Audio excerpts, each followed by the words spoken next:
Assalamualaikum warahmatullahi wabarakatuh.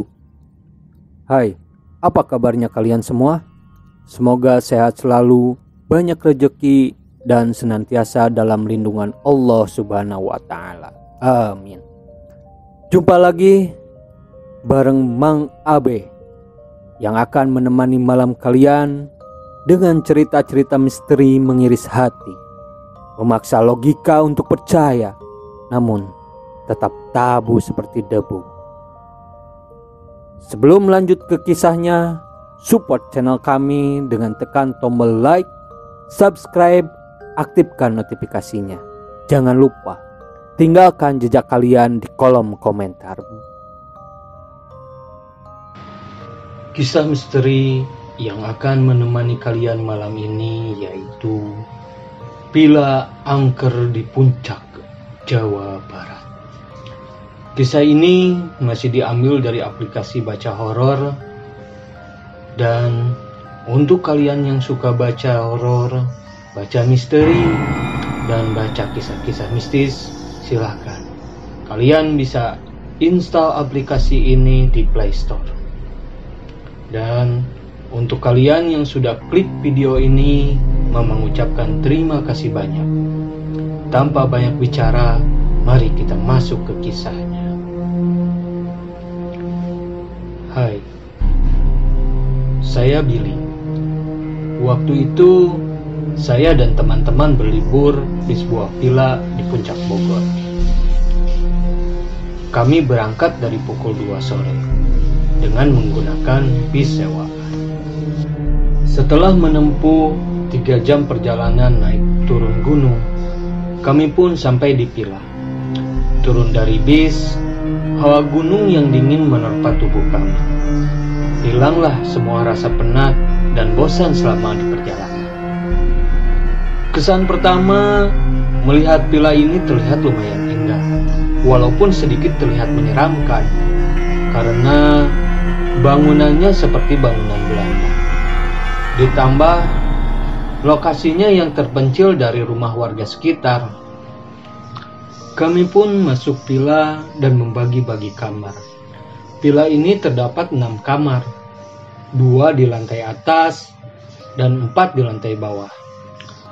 Aku kedapatan di lantai bawah.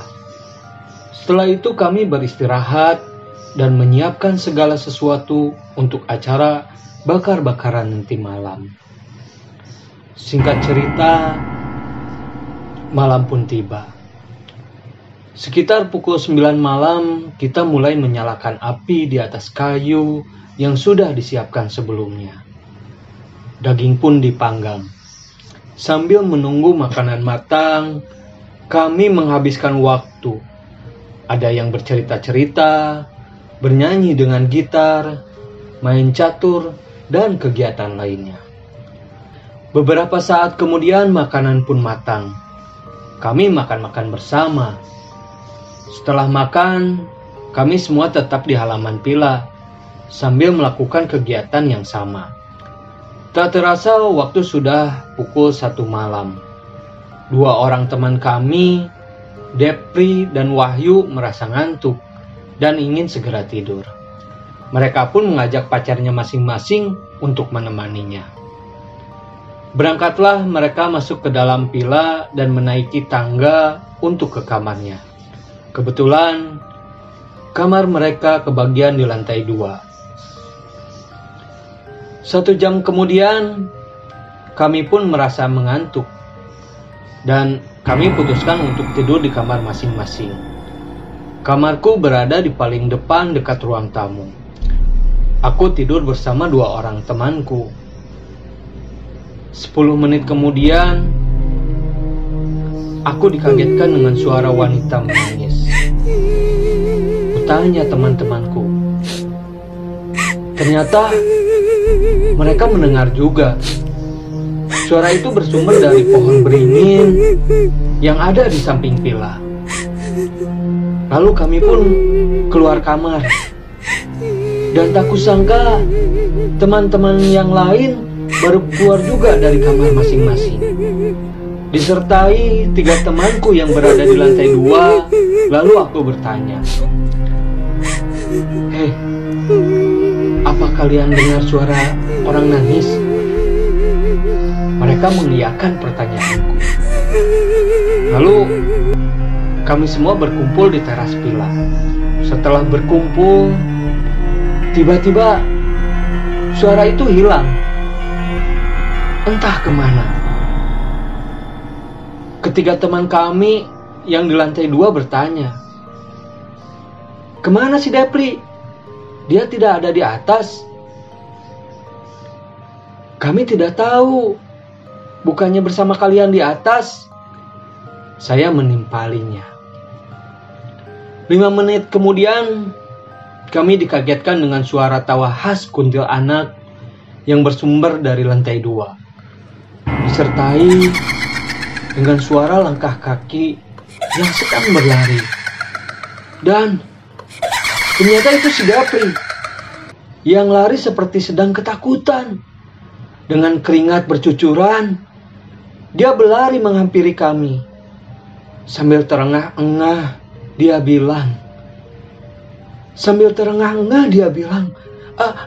"Ada kuntilanak di atas. Ada kuntilanak di atas." Dengan nada bicara seperti orang gugup.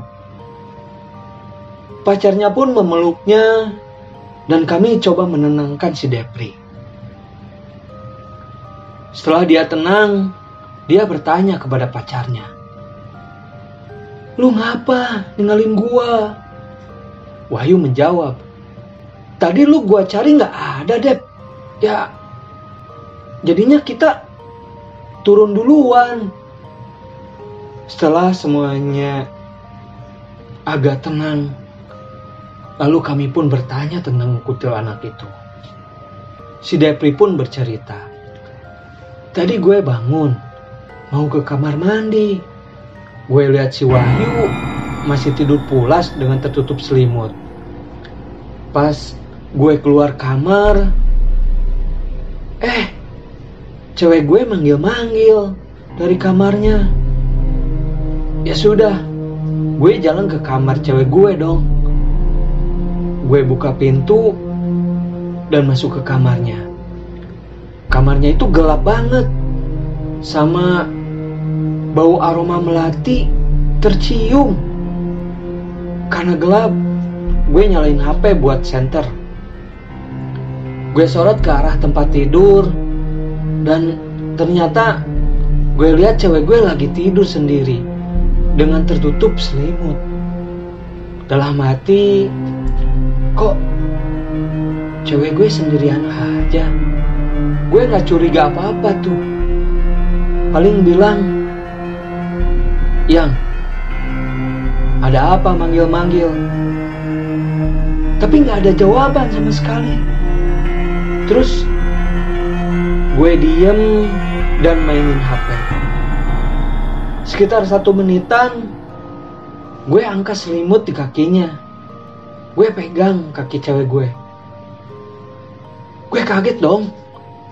Kok kakinya kayak kaki orang mati. Terasa dingin. Terus gue kayak merasa memegang rambut yang tebal di antara kakinya.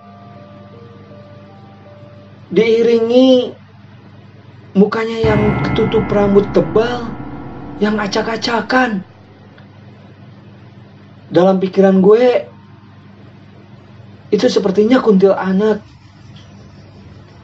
Ya sudah, gue lari keluar kamar sambil terus kedengaran suara ketawa yang keras. Gue turun dan gue lihat kalian sudah ada di sini, ungkap si Depri.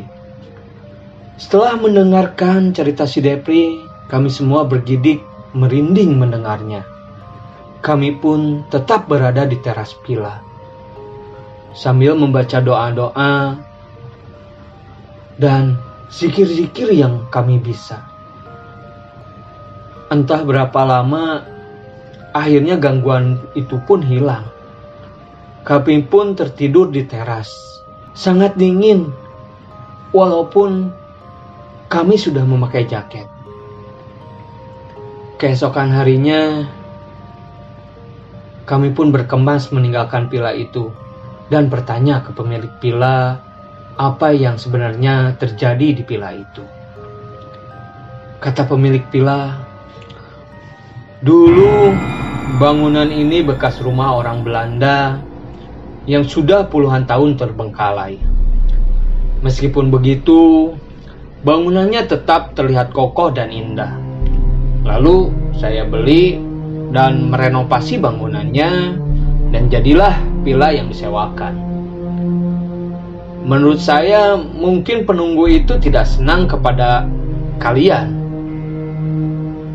yang sepertinya ada yang berbuat kurang sopan di sini. Biasanya seperti itu kalau terjadi gangguan, tuturnya. Memang di antara teman saya ada yang berpacaran dan suka mojok berduaan di tempat yang sepi. Dan saya tidak tahu apa yang mereka lakukan ketika berduaan itu. Oke, dulur-dulur sekalian, itulah cerita yang bisa Mamang berikan untuk kalian. Ambil hikmahnya, ambil pelajarannya. Ingat, dimanapun kalian berada, jangan lupa untuk selalu berdoa kepada Allah Subhanahu wa Ta'ala. Dan yang paling terpenting, jangan pernah takut kepada mereka, karena kita manusia, jin, setan, Allah ciptakan hanya untuk beribadah kepada Allah Subhanahu wa Ta'ala. Dan kalian juga jangan bermaksiat kepada Allah Subhanahu wa Ta'ala. Terima kasih. Wassalamualaikum warahmatullahi wabarakatuh.